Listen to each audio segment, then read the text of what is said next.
এখানে আসছে তা মিম, উল্টো করে কিন্তু মাথাটা দেওয়া হয়েছে। তো কিছু কিছু জায়গায় এমন থাকে যে কোনো একটা হরফের সাথে এরকম তা বা এই 5টা হরফকে মিলাতে গেলে তখন সেটাকে উল্টে দিতে হয়।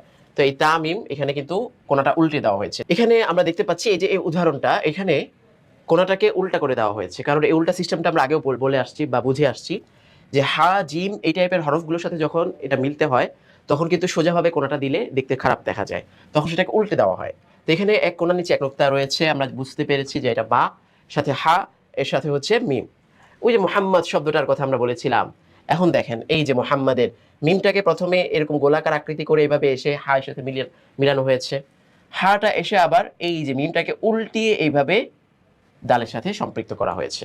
তো মিম কখনো কখনো এইভাবে উল্টিয়ে যায়, আবার কখনো কখনো শুরুতে এই যে এই মিমটাকে যদি আমরা লিখতে চাই, তো এই মিমটাকে এইভাবে উল্টিয়ে লিখে এরপরে হা এইভাবে এনে এরপরে মিম দিয়ে এইভাবে মোহাম্মদ শব্দটা লেখা যেতে পারে।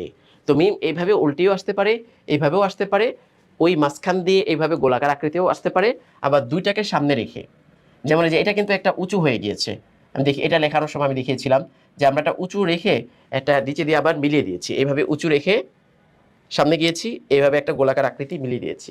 এইভাবেও মিমটা হতে পারে, মানে উভয় জায়গাতে একটু উঁচু, নিচে দিয়েও উপর দিয়েও, দুইভাবে মিমটা বা এইভাবে মিমগুলো হতে পারে।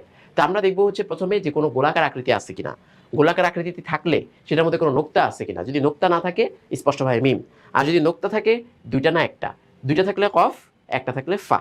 আশা করি স্পষ্ট হয়েছে।